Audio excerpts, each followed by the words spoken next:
آج سنی دینی نشست کا جو موضوع ہے وہ ہے جہنم کے خطرات۔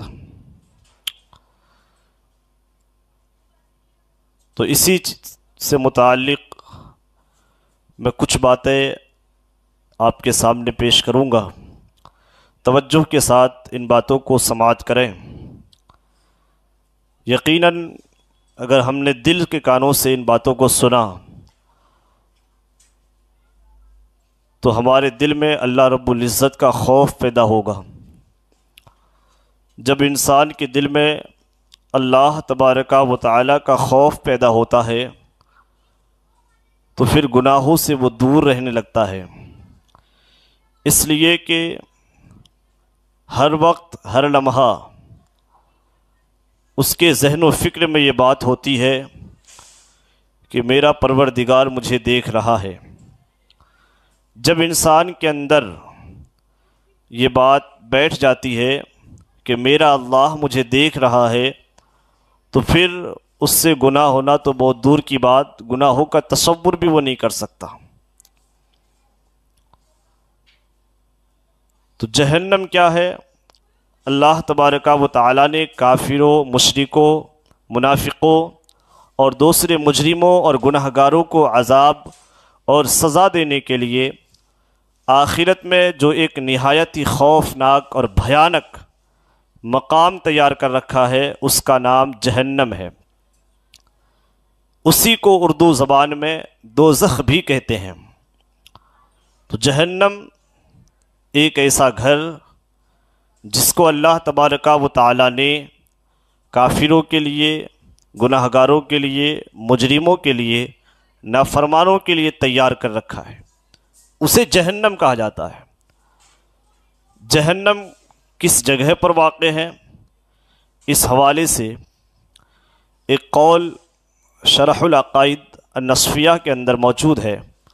فرمایا گیا کہ دوزخ یعنی جہنم 7ویں زمین کے نیچے ہے۔ زمین کے 7 طبقات ہیں، سب سے 7واں طبقہ جو ہے نچلا حصہ، وہاں پر جہنم واقع ہے۔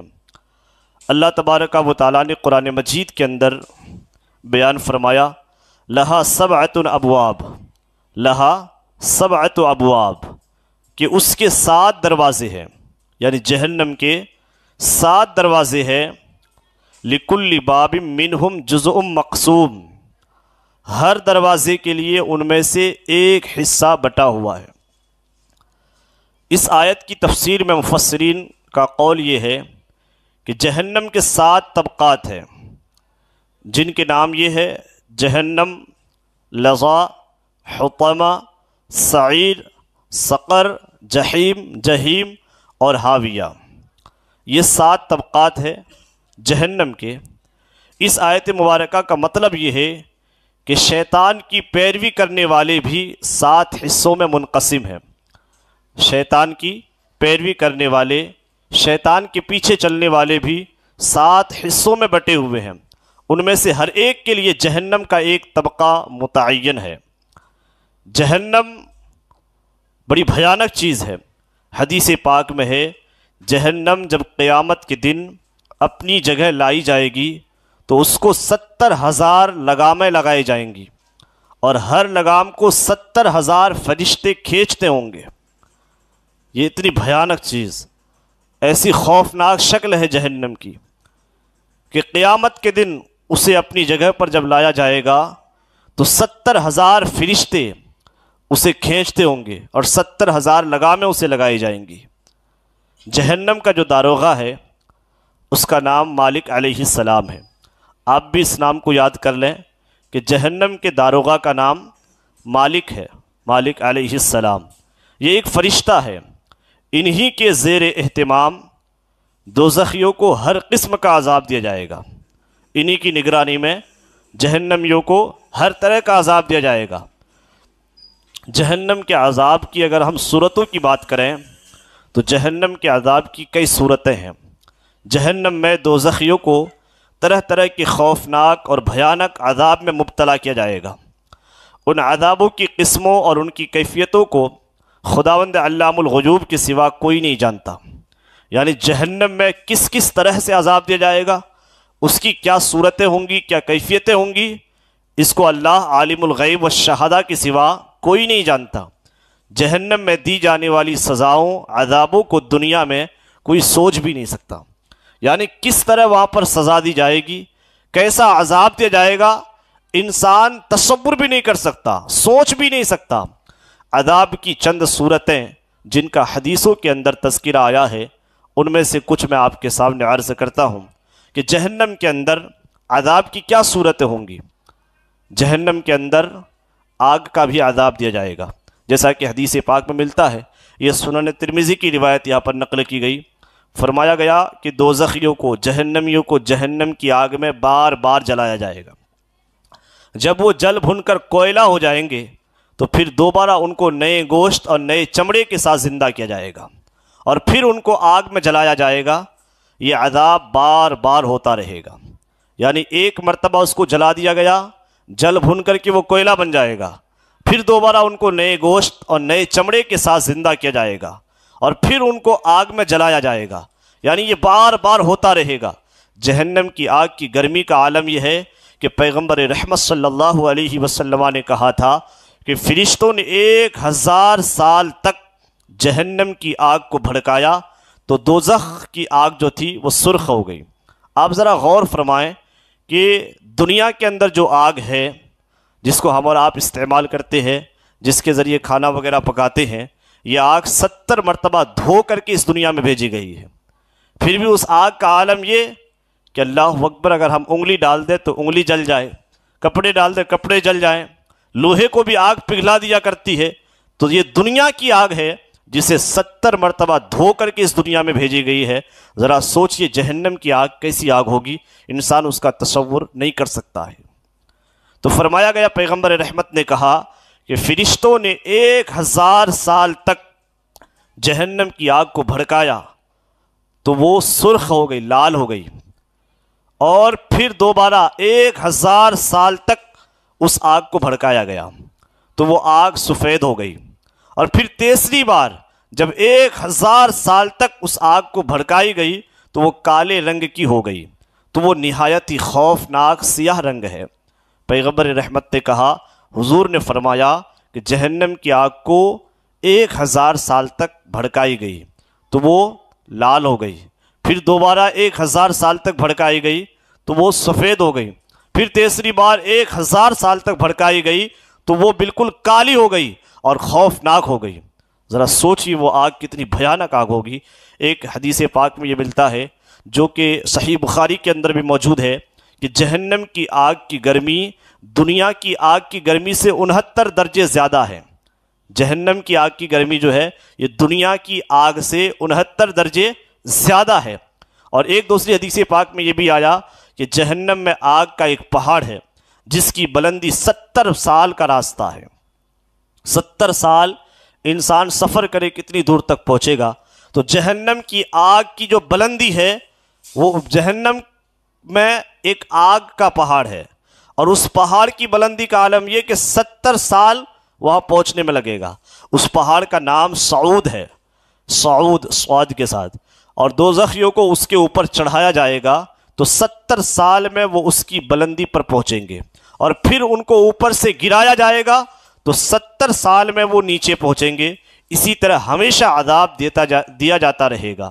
ذرا آپ غور فرمائیں، یہ مٹی کے پہاڑ ہے، ہم جب اس کے اوپر چڑھتے ہیں کتنی تھکان ہوتی ہے اور کتنی مشکلات کا سامنا کرنا پڑتا ہے۔ کبھی آپ اجمیر شریف چلے جائیں، تاڑا گڑھ پہاڑ کے اوپر جب آپ چڑھتے ہیں کئی مرتبہ آپ کو پانی کی بوتلیں خریدنی پڑتی ہے، اور کتنی آپ کو سخت پیاس لگ جاتی ہے اور کتنی تھکاوٹ ہو جاتی ہے۔ یہ تو مٹی کے پہاڑ ہے، اس پر چڑھنے کا ہمارے اندر جگر نہیں۔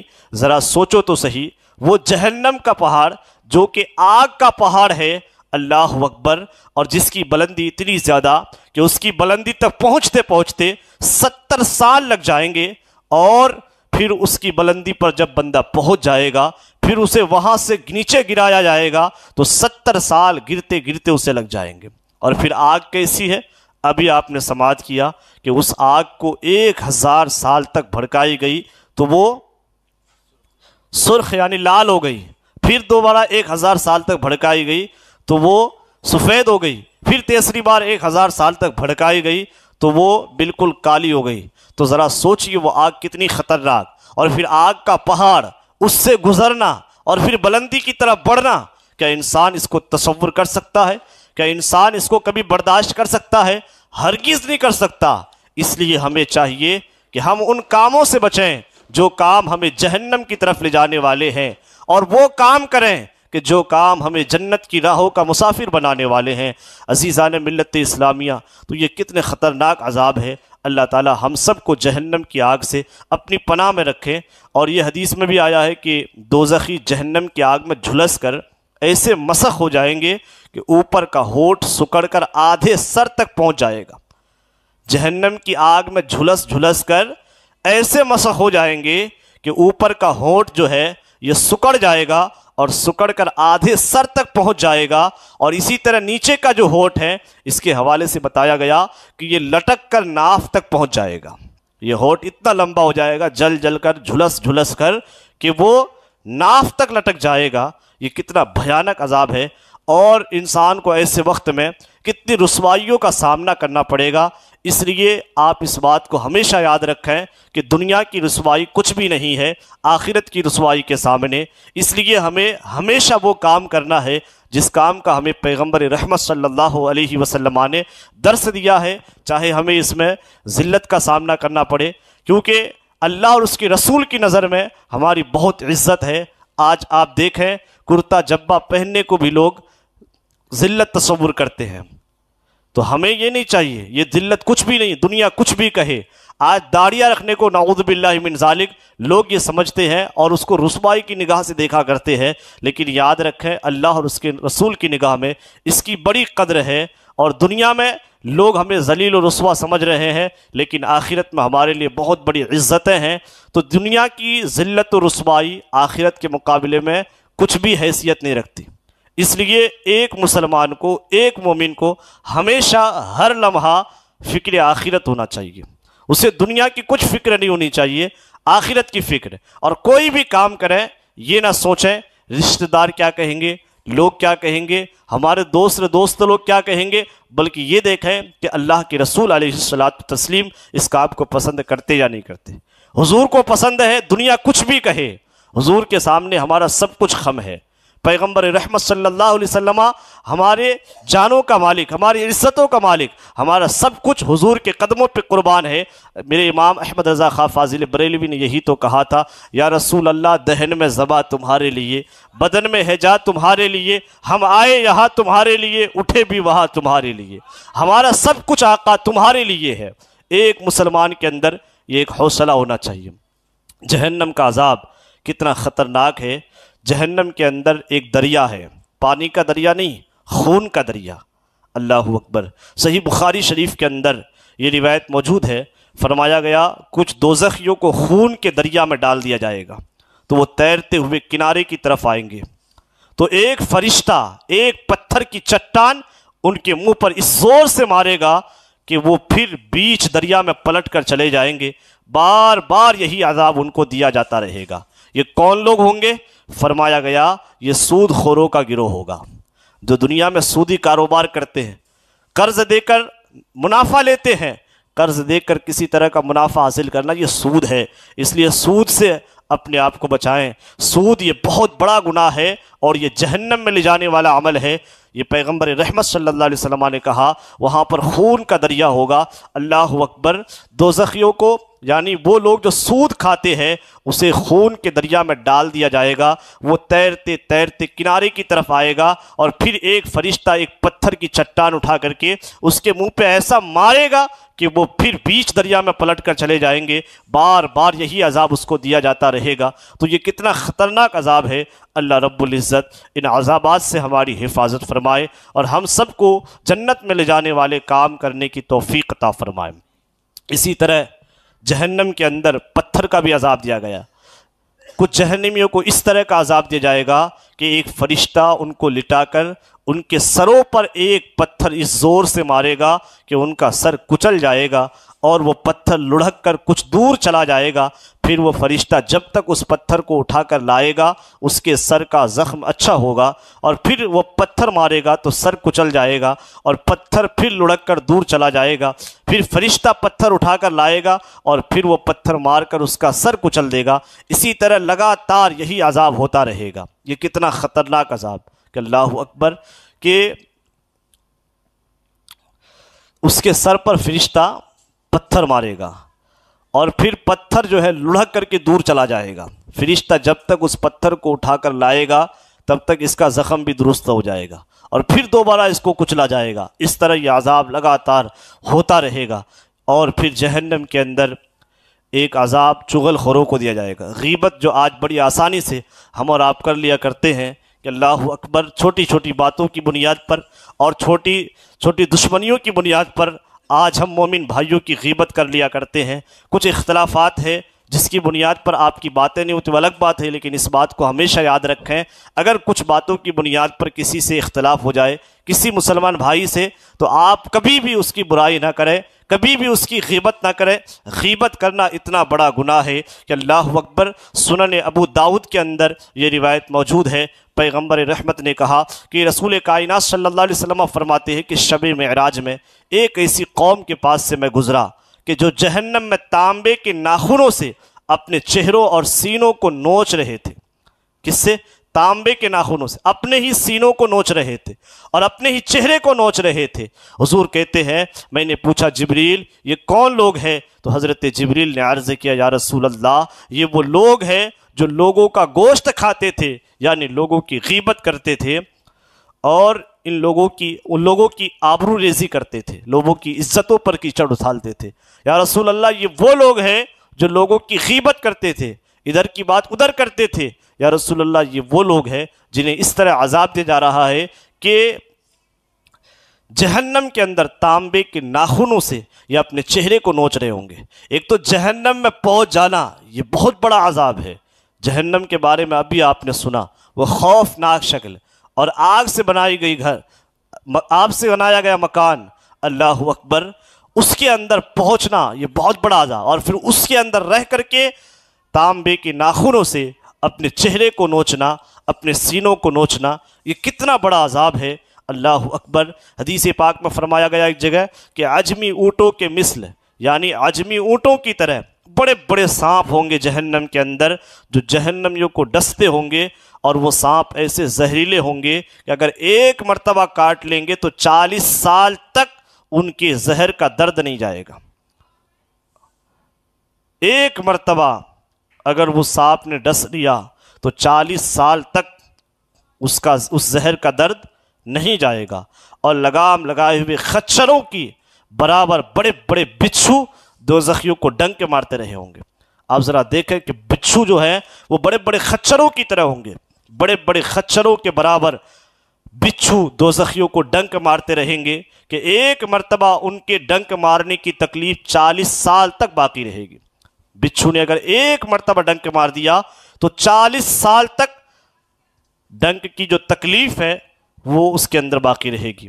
بعض دوزخیوں کے گلے میں سانپوں کا توق پہنایا جائے گا, جیسے آج کل پھولوں کا ہار پہنتے ہیں تو وہاں سانپوں کا ہار پہنایا جائے گا جو نہایت ہی زہریلے ہوں گے اور وہ لگاتار اسے کاٹتے رہیں گے. تو یہ بہت بڑا عذاب ہے. جہنم کے اندر ایک عذاب کی صورت حدیث میں یہ بتائی گئی کہ دوزخیوں کو حلق میں پھنسنے والا کھانا کھلایا جائے, ایسا کھانا کھلایا جائے گا اس کے کھاتے وہ کھانا جو ہے حلق میں جا کر کے اٹک جائے گا. جو ان کے حلق میں پھنس جائے گا اور ان کا دم گھٹنے لگے گا تو وہ پانی مانگیں گے.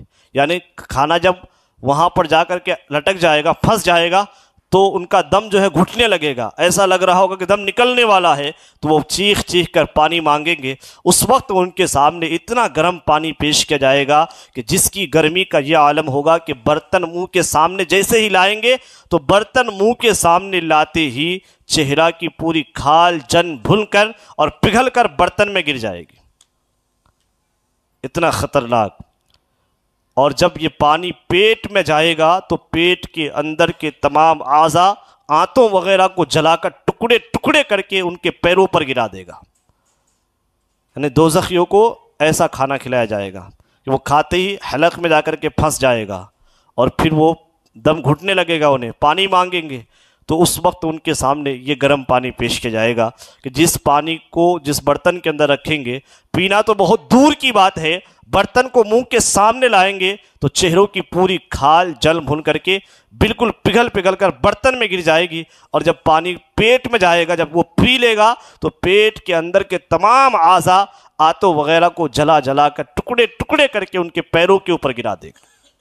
تو اس لیے انسان کو کبھی بھی غرور اور کبھی بھی گھمنڈ نہیں کرنا چاہیے۔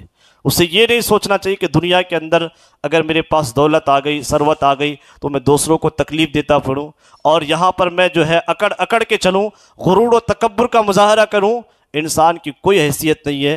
اس لیے انسان کو ہمیشہ اپنی پیدائش کے اوپر بھی غور کرنا چاہیے کہ انسان پیدا کیسے ہوا ہے۔ وہ ایک ناپاک پانی کا قطرہ کہ جس کی وجہ سے انسان اس دنیا میں آیا، تو انسان اگر اپنی پیدائش پر بھی غور کرے تو انسان کے اندر کبھی غرور نہیں آ سکتا، کبھی تکبر نہیں آ سکتا۔ اللہ تعالیٰ ان برائیوں سے ہماری حفاظت فرمائے۔ قرآن مجید کے اندر موجود ہے، فرمایا گیا کہ زقوم یعنی تھوہڑ کا درخت جہنمیوں کو کھلایا جائے گا، ایسا کڑوا کہ اللہ اکبر، جس چیز کے اندر اسے ڈال دیا جائے پوری کی پوری چیز کڑوی ہو جائے۔ تو قرآن مجید میں فرمایا گیا کہ زقوم کا درخت جہنمیوں کو کھلایا جائے گا۔ حدیث میں آیا اگر زقوم کا ایک قطرہ زمین پر گر پڑے تو دنیا والوں کے کھانے پینے کی تمام چیزوں کو کھٹی کر دے اور بدبودار بنا کر خراب کر دے۔ یعنی جہنم کے اندر جو تھوہڑ کا درخت جہنمیوں کو کھلایا جائے گا، پیغمبر رحمت فرماتے ہیں کہ وہ جو زقوم ہے یعنی تھوہڑ کا جو درخت ہے، اس کا ایک قطرہ اگر زمین کے اوپر گر پڑے تو دنیا والوں کے کھانے پینے کی جتنی بھی سامان ہے، جتنی بھی چیزیں ہیں، وہ سب کے سب تلخ اور بدبودار ہو جائے۔ ذرا سوچیے وہ کتنی خطرناک چیز ہے، اور اسے جہنمیوں کو کھانا پڑے گا، کھلایا جائے گا۔ اسی طرح فرمایا گیا دوزخیوں کو گرم پانی جو روغن زیتون کے تلچھٹ کی طرح گندا ہوگا وہ پینا پڑے گا، جو منہ کے قریب لاتے ہی چہرے کی پوری کھال کو پگھلا کر گرا دے گا، اور یہی گرم پانی ان کے سروں پر ڈالا جائے گا تو یہ پانی پیٹ میں داخل ہو کر پیٹ کے اندر کے تمام اعضاء کو ٹکڑے کر کے ان کے قدموں پر گرا دے گا۔ اسی طرح دوزخیوں کو جہنمیوں کے بدن کا پیپ پلایا جائے گا جس کو غساق کہتے ہیں۔ اس کی بدبو کا حال یہ ہوگا کہ اگر ایک ڈول غساق دنیا میں گرا دیا جائے تو تمام دنیا بدبو سے بھر جائے، وہ اتنی بدبودار۔ دوزخیوں کو جہنمیوں کے بدن کا پیپ، وہ پیپ اتنا بدبودار کہ اس کی بدبو کا حال یہ ہوگا کہ اگر ایک ڈول دنیا میں گرا دیا جائے تو تمام دنیا بدبو سے بھر جائے۔ یہ ساری باتوں کا خلاصہ اور ساری روایات اور احادیث کا خلاصہ یہ کہ جہنم میں طرح طرح کے عذابوں کے ساتھ دوزخیوں کو عذاب دیا جائے گا، اور جس طرح جنت کی نعمتوں کو نہ کسی آنکھ نے دیکھا ہے، نہ کسی کان نے سنا ہے، نہ کسی کے دل میں اس کا خیال گزرا ہے، اسی طرح جہنم کے عذابوں کو بھی نہ کسی آنکھ نے دیکھا، نہ کسی کان نے سنا ہے، نہ کسی کے دل میں اس کا خیال گزرا ہے۔ غرض جہنم میں طرح طرح کے ایسے بے مثل اور بے مثال عذابوں کی بھرمار ہوگی کہ دنیا میں اس کی مثال تو کہاں، کوئی ان کو سوچ بھی نہیں سکتا۔ عزیزان ملت اسلامیہ، تو ان باتوں سے ہمارے دل کے اندر اللہ کا خوف پیدا ہونا چاہیے۔ ہمیں کبھی سوچنا چاہیے کہ جہنم کیسا گھر ہے اور جہنم کے عذاب کتنے کٹھن ہیں۔ قرآن مجید میں ایک جگہ فرمایا گیا ان عذاب جہنم شدید، جہنم کا عذاب بڑا سخت ہے۔ اللہ تعالی ہر مسلمان کو جہنم کے عذابوں سے بچائے اور ایسے اعمال سے ہمیں محفوظ رکھے جو جہنم میں لے جانے والے ہیں۔ جہنم میں لے جانے والے اعمال بہت زیادہ ہیں، ان کی تفصیل ابھی ہم بیان نہیں کر سکتے۔ ماں باپ کو ستانا یہ جہنم میں لے جانے والا عمل ہے، لوگوں کی غیبت کرنا جہنم میں لے جانے والا عمل ہے، حرام مال کمانا، کھانا اپنے بچوں کو کھلانا جہنم میں لے جانے والا کام ہے، داڑھی کٹوانا جہنم میں لے جانے والا کام ہے، مسجدوں سے دوریاں بنانا اور شراب خانوں کے اڈوں سے قربت اختیار کرنا یہ جہنم میں لے جانے والا عمل ہے، گالی دینا جہنم میں لے جانے والا عمل، بڑوں کو ستانا اور ان کی بے ادبی کرنا یہ جہنم میں لے جانے والا عمل ہے، اور بدنگاہی کرنا یہ جہنم میں لے جانے والا عمل ہے، اپنی طاقت کا غلط مظاہرہ کرنا اور کسی غریب پر اپنی طاقت کا مظاہرہ کرنا یہ جہنم میں لے جانے والا عمل ہے، نمازیں چھوڑ دینا جہنم میں لے جانے والا عمل ہے، فکر آخرت چھوڑ دینا اور دنیا ہی کے فکر میں لگے رہنا، رب کو بھلا دینا، یہ جہنم میں لے جانے والا عمل ہے۔ تو حضور مفتی اعظم ہند علیہ الرحمٰ نے کہا تھا ریاضت کے یہی دن ہیں، بڑھاپے میں کہا ہمت۔ اگر ہم اس شعر پہ بھی غور کر لیں، اس پر عمل کر لیں، تو یقیناً ہمیں جہنم کے عذاب سے اللہ بچائے گا اور ہم جنت کی راہ کے مسافر بن جائیں گے۔ اللہ تعالی ہمیں بزرگان دین کے اقوال پر، ان کی باتوں پر عمل کی توفیق عطا فرمائے، اور اس بات کو یاد رکھے کہ مال حرام کمانا، اپنے بچوں کو کھلانا، یہ جہنم میں لے جانے والا عمل اور یہ بڑا بدترین کام ہے۔ اللہ تعالیٰ اس سے تمام مسلمانوں کی حفاظت فرمائے۔ حدیث پاک میں فرمایا گیا کہ مسلمان کے لیے فرائض خداوندی، یعنی اللہ تعالیٰ کے فرائض یعنی نماز، روزہ، حج اور زکوٰۃ کے بعد رزق حلال طلب کرنا بھی فرض ہے۔ مسلمانوں پر نماز، روزہ، حج و زکوٰۃ کے بعد رزق حلال روزی تلاش کرنا، طلب کرنا، حاصل کرنا، یہ بھی فرض ہے، اور مومن کے لیے ضروری ہے کہ ہمیشہ مال حلال ہی استعمال کرے اور مال حرام سے بچتا رہے۔ چنانچہ اللہ تبارک و تعالیٰ نے قرآن مجید میں ایک جگہ فرمایا یا ایھا الذین آمنوا کلوا من طیبات ما رزقناکم واشکروا للہ ان کنتم ایاہ تعبدون۔ اللہ فرماتا اے ایمان والو، کھاؤ ہماری دی ہوئی ستھری چیزیں اور اللہ کا احسان مانو اگر تم اسی کو پوچھتے ہو۔ اگر تم اللہ ہی کی عبادت کرتے ہو تو پھر اے ایمان والو ہماری دی ہوئی ستھری چیزیں کھاؤ اور اللہ کا احسان مانو۔ حضرت سیدنا ابو ہریرہ رضی اللہ تعالیٰ عنہ سے روایت ہے کہ حضور پیغمبر رحمت صلی اللہ علیہ وسلم نے کہا لوگوں پر ایک زمانہ ایسا آئے گا کہ آدمی یہ پرواہ نہیں کرے گا کہ اس نے جو مال حاصل کیا وہ حرام ہے یا حلال۔ آپ اس حدیث پر غور کریں، میرے غیب داں نبی صلی اللہ علیہ وسلم نے بہت پہلے کہا، 1450 سال پہلے پیغمبر رحمت نے کہا تھا لوگوں پر ایک زمانہ ایسا آئے گا کہ لوگ یہ پرواہ ہی نہیں کریں گے کہ اس نے جو مال حاصل کیا ہے وہ حرام ہے یا حلال۔ اس حدیث پاک کے تناظر میں آج کے ماحول کو آپ اچھی طرح سمجھ سکتے ہیں کہ آج کیا چل رہا ہے۔ انسان مال و دولت کو حاصل کرنے کے چکر میں وہ پرواہ نہیں کرتا ہے کہ میں جس راہ میں مال حاصل کرنے نکلا ہوں یہ حرام ہے یا حلال۔ اللہ تعالی ہم تمام مسلمانوں کو توفیق عطا فرمائے حلال مال کمانے اور کھانے کی، اور جہنم میں لے جانے والے اعمال میں سے ایک بدترین عمل جو ہے وہ نماز چھوڑ دینا۔ اس حوالے سے 2-3 باتیں میں آپ کے سامنے عرض کرتا ہوں۔ نمازوں کو چھوڑ دینا بہت بڑا گناہ، یہ جہنم میں لے جانے والا بدترین کام ہے۔ قرآن مجید میں ہے کہ قیامت کے دن جب جہنمیوں کو جہنم میں لے جایا جائے گا، جنتی لوگ جنت میں ہوں گے، تو جنتی لوگ جب جہنمیوں کی طرف دیکھیں گے تو جنتی لوگ جہنمیوں سے پوچھیں گے تم لوگوں کو کون سا عمل جہنم میں لے گیا، وہ تمہارا کون سا کام تھا جس کی بنیاد پر تم جہنم کے مسافر بن گئے؟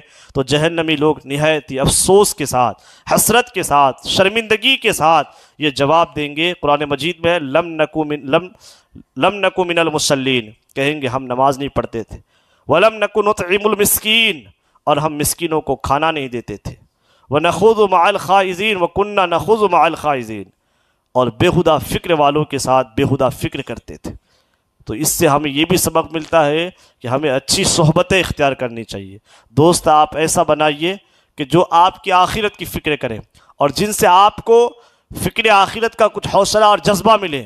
آج ہم صرف دوست وہ اختیار کرتے ہیں کہ جس کو دیکھتے وہ امیر ہے اور اس کے چلنے پھرنے کا انداز آج کے ماحول کے حساب سے ہے۔ تو عزیز دوستو، ہمیں ایسا دوست بھی اختیار نہیں کرنا۔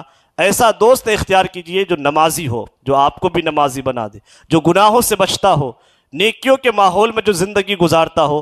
ایسے دوست اگر آپ اختیار کریں گے تو اس کا فائدہ کیا ہوگا؟ بڑے اختصار کے ساتھ ایک روایت کا خلاصہ میں آپ کے سامنے عرض کرتا ہوں۔ فرمایا گیا کہ کل میدان محشر میں ایک شخص ایسا ہوگا کہ جس کے پاس بہت ساری نیکیاں ہوں گی، صرف ایک نیکی کی کمی ہوگی۔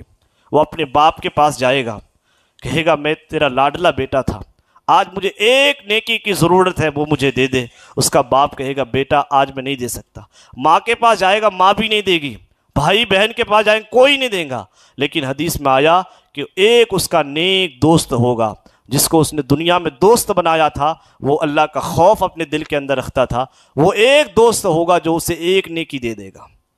تو نیک دوست اختیار کیجیے، اللہ تعالی ہم سب کو توفیق عطا فرمائے۔ تو نماز چھوڑنا یہ بہت بڑا گناہ ہے۔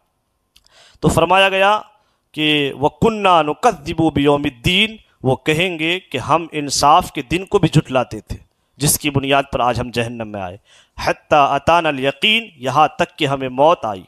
دوسری جگہ فرمایا فویل للمصلین الذین هم عن صلاتهم ساہون، تو ان نمازیوں کی خرابی ہے جو اپنی نماز سے بھولے بیٹھے ہیں۔ ان کے علاوہ قرآن مجید کی بہت سی آیتیں ہیں اور حدیثوں میں بھی آیا کہ نماز چھوڑ دینا سخت گناہ اور گناہ کبیرہ ہے۔ چنانچہ پیغمبر رحمت نے کہا، حضرت بریدہ رضی اللہ تعالیٰ عنہ روایت کرتے ہیں، انہوں نے کہا کہ حضور علیہ السلام نے فرمایا کہ وہ عہد جو ہمارے اور دوسرے لوگوں کے درمیان ہے وہ نماز ہے۔ حضور نے فرمایا وہ وعدہ جو ہمارے اور دوسرے لوگوں کے درمیان ہے وہ نماز ہے، تو جس نے نماز کو چھوڑ دیا اس نے کفر کا کام کیا۔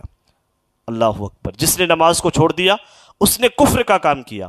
حضرت عبداللہ ابن عمر رضی اللہ تعالیٰ عنہ سے روایت ہے کہ حضور علیہ السلام نے نماز کا ذکر کرتے ہوئے ایک دن یہ ارشاد فرمایا کہ جو شخص نماز کو پابندی کے ساتھ پڑھے گا یہ نماز اس کے لیے نور اور برہان اور نجات ہوگی، اور جو پابندی کے ساتھ نماز نہیں پڑھے گا، یعنی پڑھتا تو کبھی چھوڑتا ہے، کبھی نہیں پڑھتا، کبھی سستی کر جاتا ہے، سستی کی بنیاد پر جان بوجھ کے نماز کو قضا کر دیتا ہے، تو اس حوالے سے فرمایا گیا جو پابندی کے ساتھ نماز نہ پڑھے گا نہ اس کے لیے نور ہوگا، نہ برہان ہوگی، نہ نجات ہوگی، اور وہ قیامت کے دن قارون، فرعون، حامان، ابی بن خلف جیسے کافروں کے ساتھ ہوگا۔ آپ ذرا سوچیں، یہاں یہ نہیں فرمایا گیا کہ وہ سرے سے نماز ہی نہیں پڑھتا، نماز پڑھتا ہے لیکن پابندی سے نہیں پڑھتا، اس کے لیے عذاب ہے۔ تو ذرا سوچئے جو سرے سے نماز ہی نہیں پڑھتے اسے کتنا خطرناک عذاب دیا جائے گا، اللہ کی پناہ۔ حضرت عبداللہ بن شقیق رضی اللہ تعالیٰ عنہ کہتے ہیں کہ اصحاب رسول صلی اللہ علیہ وسلم رضی اللہ تعالیٰ عنہم اجمعین کسی عمل کے چھوڑنے کو کفر نہیں سمجھتے تھے سوائے نماز کے۔ یعنی حضرت عبداللہ بن شقیق کہتے ہیں کہ حضور کے جو صحابہ تھے وہ کسی کام کے چھوڑنے کو کفر نہیں سمجھتے تھے سوائے نماز کے۔ یعنی کچھ صحابہ ایسے تھے جو نماز کو چھوڑتے انہیں کافر سمجھتے تھے۔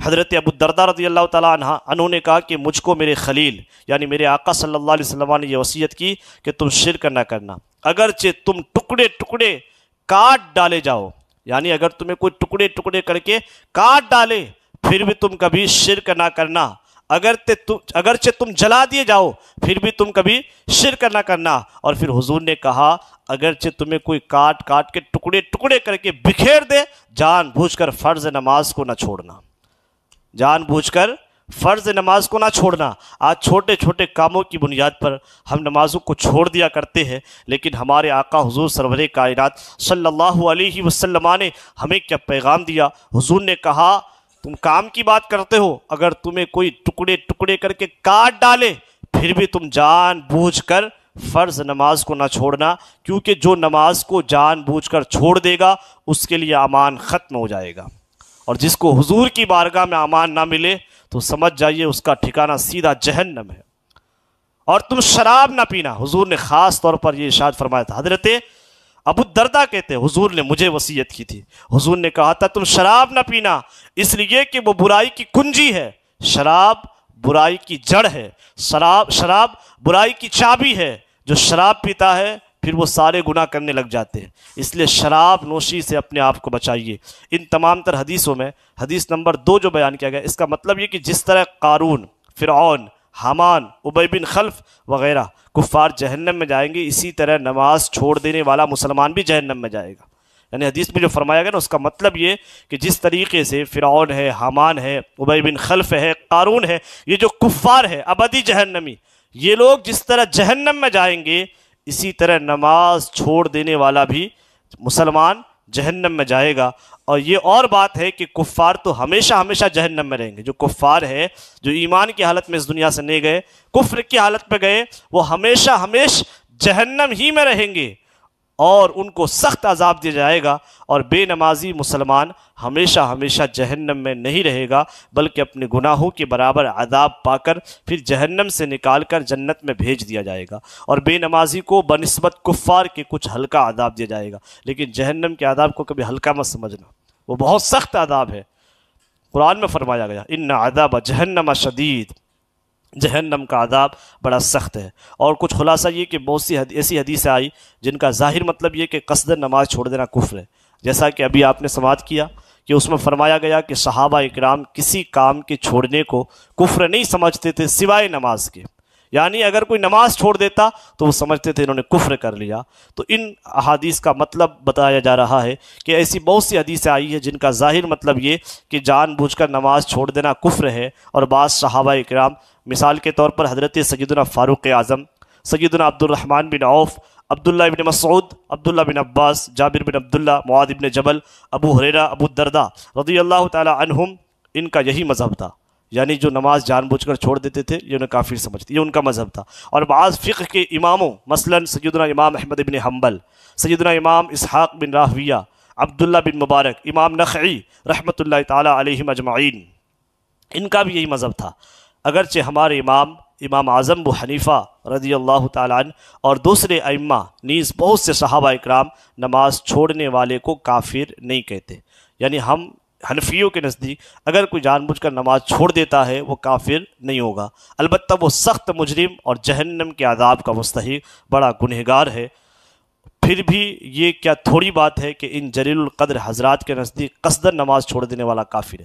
اگرچہ امام اعظم ابو حنیفہ رضی اللہ تعالیٰ عنہ اپنے دلائل کی روشنی میں آپ یہ فرماتے کہ نماز چھوڑ دینے والا کافر نہیں ہوگا، لیکن آپ ذرا دیکھیے کہ سیدنا فاروق اعظم، عبد الرحمن بن عوف، عبداللہ بن مسعود، عبداللہ بن عباس اور دیگر ائمہ حضرات جو کہتے ہیں کہ نماز چھوڑ دینا جان بوجھ کر گویا کفر ہے، تو یہ کوئی چھوٹی موٹی بات نہیں ہے۔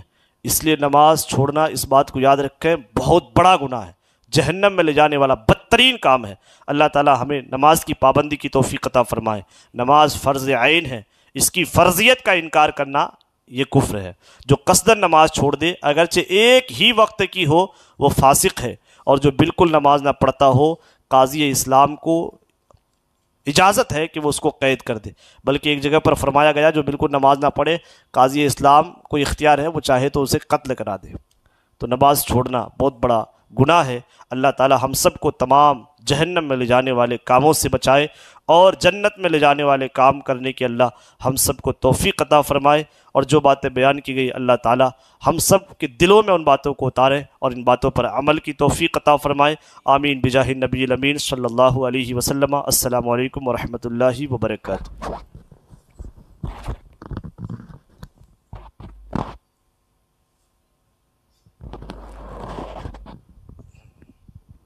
آج ہمارے حضرت کی طبیعت بھی کچھ علیل ہے، انشاءاللہ تعالی اگلی مرتبہ مسائل بیان کیے جائیں گے، اور آج وقت بھی ہو گیا۔ آپ حضرات وقت کا خاص خیال رکھیں کہ عشاء کی نماز یہیں پر پڑھیں، اور 8:30 بجے انشاءاللہ محفل منعقد کر دی جائیں گی اور 9:30 بجے ختم کر دیا جائے گا۔ اللہ تبارک و تعالی ہم سب کی جانب سے اس محفل بابرکت کو قبول فرمائے اور اس محفل کو ہم سب کے لیے نجات اور بخشش کا ذریعہ بنائے۔ آمین یا رب العالمین بجاہ نبی الامین صلی اللہ علیہ وسلم۔ السلام علیکم ورحمۃ اللہ وبرکاتہ۔